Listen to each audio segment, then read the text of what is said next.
अस्सलामुअलैकुम, क्या हाल है आप सबका। तो वेलकम बैक टू जी माय चैनल। स्टार्ट करते हैं आज का नया व्लॉग। तो यहाँ पे मैं बनाने लगी हूँ, डायरेक्ट हम किचन से स्टार्ट ले रहे हैं। तो मैं बनाने लगी हूँ चिकन स्पैगेटी।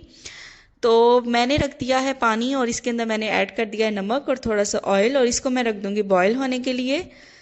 असल में ना रमज़ान में काफ़ी दिनों से ना हम लोग देसी फूड ही ट्राई कर रहे थे, तो मैंने सोचा कि क्यों ना आज मेन्यू चेंज किया जाए। फ्राइड आइटम्स बन रही थी लेकिन वो इतनी ज़्यादा नहीं हमने रमज़ान में बनाई, देसी फूड की तरफ ही हमारा ज़्यादा रुझान रहा है। तो आज मैं इसीलिए मेन्यू चेंज करने लगी हूँ कि चलो थोड़ी स्पैगेटी बनाई जाए।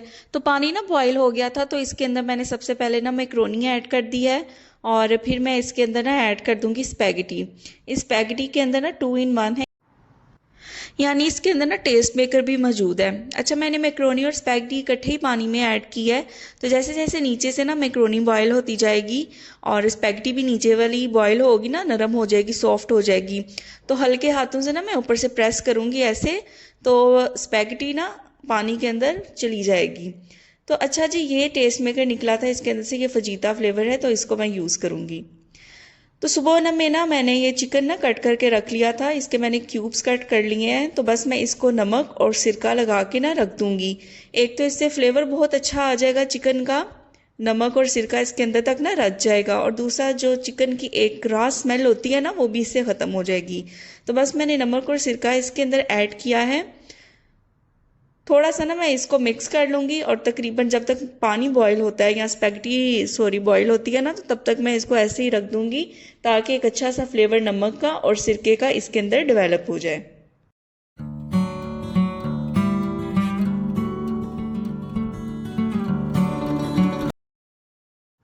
अच्छा जी, यहाँ पे मैक्रोनी और स्पैगेटी अच्छी तरह से बॉईल हो गई थी, तो मैं इसको स्टेन कर लूँगी। और स्टेन करते हुए ना यहाँ पे मैं पानी खोलूँगी ठंडा।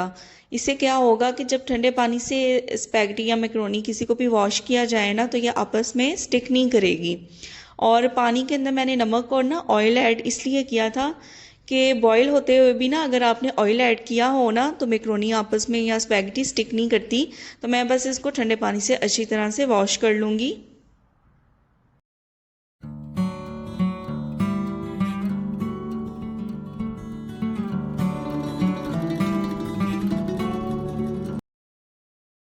यहाँ मैंने ले ली थी कढ़ाई, और कढ़ाई के अंदर मैंने ऐड कर दिया था ऑयल। ऑयल के अंदर मैं ऐड करूँगी प्याज। तो यहाँ पे मैंने छोटे साइज़ का ना आधा प्याज लिया है और उसे क्यूब्स की फॉर्म में कट कर लिया है। प्याज को जस्ट इतना फ्राई करना है कि इसका एक गोल्डन सा कलर आ जाए, बहुत ज़्यादा हमने इसे डार्क ब्राउन नहीं करना। आप चाहें तो अगर नहीं ऐड करते तो स्किप भी कर सकते हैं। तो यहाँ में मैंने ऐड कर दिए हैं चिकन के क्यूब्स। बस चिकन के क्यूब्स ऐड करके इसे मैं फ्राई करूँगी, ताकि इसका कलर जो है वो वाइट हो जाए। और साथ ही इसके अंदर मैंने तकरीबन 1.5 चम्मच के करीब खाने वाला अदरक लहसुन का पेस्ट ऐड कर दिया है। और इन दोनों चीज़ों को ऐड करके चिकन के साथ हम इसकी भुनाई करेंगे, ताकि अदरक लहसुन की एक कच्ची स्मेल और चिकन की एक कच्ची स्मेल चली जाए और चिकन का कलर वाइट हो जाए।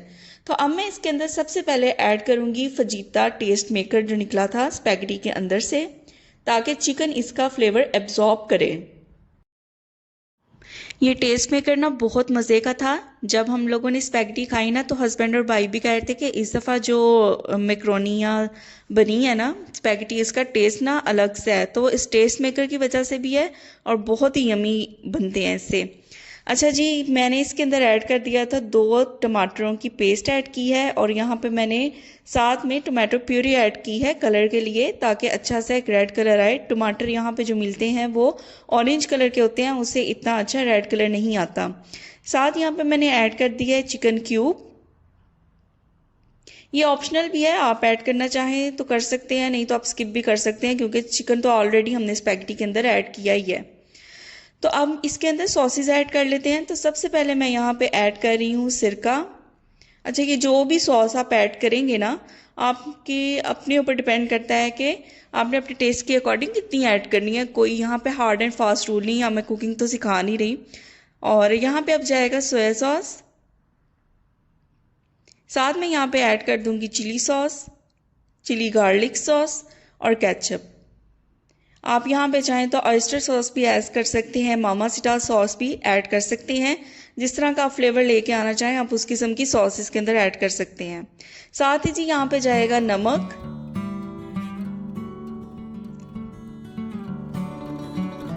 लाल मिर्चों का पाउडर,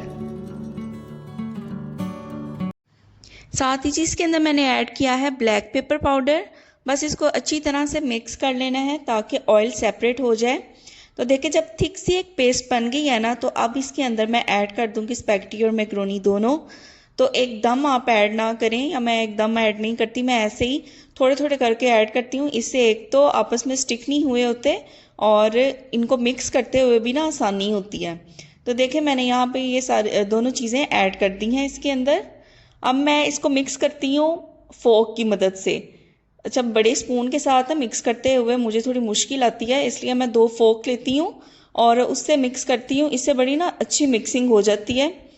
और लास्ट में इसको मैं गार्निश कर दूंगी हरी मिर्चों के साथ और सब्ज़ धनिए के साथ। ये भी ऑप्शनल है, आप ऐड करना चाहें तो कर सकते हैं, आप स्किप करना चाहें तो कर सकते हैं, लेकिन यकीन करें अगर आपने हरी मिर्चें और धनिया ऊपर ऐड किया होगा ना तो बहुत अच्छा फ्लेवर आएगा।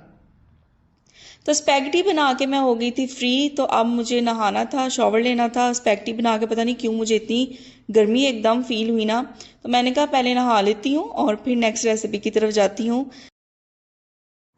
अच्छा, जोहर का भी ना टाइम हो गया हुआ था, तो फिर मैं यही सोच रही थी कि पहले मैं कुरान पाक पढ़ लेती हूँ, नमाज वगैरह पढ़ लेती हूँ। तो इन दोनों चीज़ों से फ्री हो के ना एक माइंड रिलैक्स हो जाता है कि हाँ जी आपने नमाज पढ़ लिया, कुरान पढ़ लिया है। तो फिर किचन में जाती हूँ। तो यहाँ पे ना मैं आपको दिखाती हूँ गिफ्ट। ये पाकिस्तान से हमारे लिए आया है अचार। फ्रेंड हैं हस्बैंड के, उनकी मदर ने भेजा है। उम्रा पे भी हमारे साथ गई थी, बहुत ही अच्छी आंटी हैं। उन्होंने हमें ये दाल है कोई, इसके अंदर ड्राई फ्रूट्स हैं, वो भेजी है और साथ ये अचार भेजा है और बहुत ही टेस्टी अचार बना था ये। Thank you aunty. तो यहाँ पे मैं आ गई हूँ दोबारा किचन में नेक्स्ट रेसिपी बनाने के लिए। तो जी मैं यहाँ पे बनाने लगी हूँ अनियन रिंग्स। यहाँ पे मैंने ना 3 मीडियम साइज़ के प्याज ले लिए हैं और इनको ना मैं रिंग्स की फॉर्म में कट कर लूँगी। अच्छा, रिंग्स की फॉर्म में जब इसको कट करूँगी ना तो बहुत ज़्यादा पतला इसको कट नहीं करूँगी, वरना क्या होगा कि फ्राई करते हुए ना प्याज बड़ी जल्दी जल जाएगा। इसलिए तकरीबन आपने ना अगर आप भी बनाएं तो इतनी थिकनेस इसकी ज़रूर रखें। तो ये देखें, ये पोर्शन मैं कट कर लूँगी और बस इसी तरह पहले मैं सारे ये 3 प्याज हैं इनको इस तरह रिंग्स की फॉर्म में कट कर लूँगी।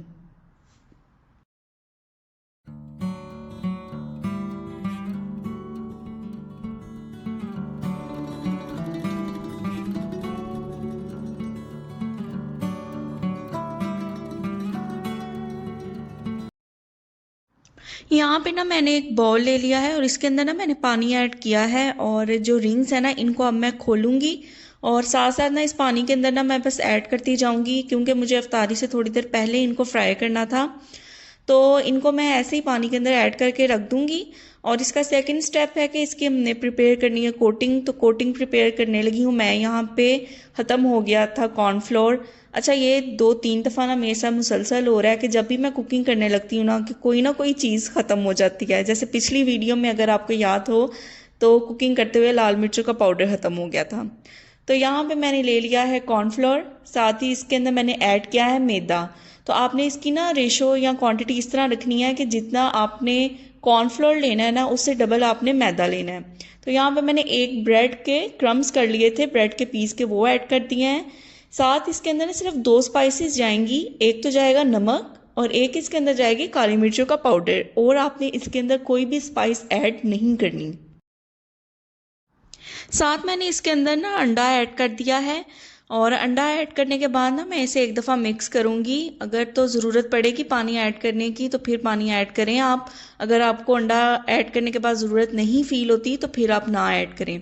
तो पानी आपने सिर्फ इतना ऐड करना है कि इसकी एक थिक सी पेस्ट बन जाए, बहुत ज़्यादा ये थिन ना हो। तो मैं प्रिपेयर कर रही थी जब कोटिंग, तो फिर मैंने हस्बैंड को काम दिया कि जब तक मैं कोटिंग प्रिपेयर करती हूँ आप बना लें जी जामे शीरी। तो यहाँ पे उनको मैंने ड्यूटी असाइन की हुई थी और आ चुके हैं वो किचन में। वैसे मैं इनको किचन में आने नहीं देती इसलिए कि बहुत ज़्यादा मैस क्रिएट करते हैं, लेकिन यहाँ पे ये देखें शरबत बनाने के बाद खुद ही शेल्फ साफ़ कर रहे थे मेरे कहने के बावजूद कि अगर मैंने ना की तो इसने फिर मुझे कहना है कि आप करें। तो अब आ गया था जी इफ्तारी का टाइम और यहाँ पे हम प्रिपेयर कर लेते हैं जो अनियंस रिंग हमने काट के रखे थे उनको। तो ऑयल गर्म हो गया है। मैं इस तरह करती हूँ कि थोड़े थोड़े से रिंग्स लेके ना जो कोटिंग वाला मटेरियल है उसके अंदर ऐसे डिप करना है आपने, और फिर आपने इनको सेपरेट सेपरेट आपने इनको डालना है ऑयल के अंदर, इकट्ठे आपने ऐसे हाथ भर के नहीं ऐड करने।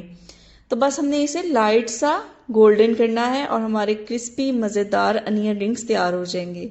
तो ये देखें इनकी कितनी सुनहरी और कितनी प्यारी लुक आई है, तो ज़रूर ट्राई कीजिएगा, ये बहुत यमी बनते हैं।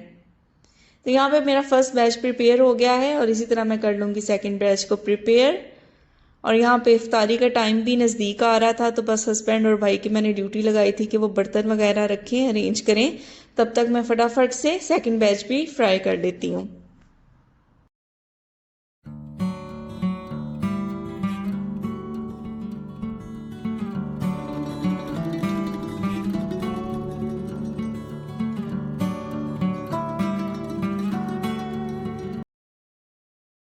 अफ्तारी से फ्री होके ना हस्बैंड और भाई ले आए गोलगप्पे, कह रहे थे बिल्डिंग के नीचे एक नई पाकिस्तानी मार्केट खुली है तो उनके गोलगप्पे ट्राई करते हैं। तो मैं तो पहले ही राज़ी होती हूँ गोलगप्पे और खट्टा खाने में, तो मैंने कहा ठीक है जी, खाते हैं देखते हैं। और बहुत ही लिटरली बहुत ही मज़े के थे। तो हम इंजॉय करते हैं अपने गोलगप्पे। तो आपसे मिलेंगे नेक्स्ट ब्लॉग में, तब तक अगर वीडियो पसंद आई हो तो चैनल को शेयर लाइक सब्सक्राइब करें, वीडियो को भी लाइक करें शेयर करें और अपनी दुआओं में याद रखें। टेक केयर, अल्लाह हाफिज़।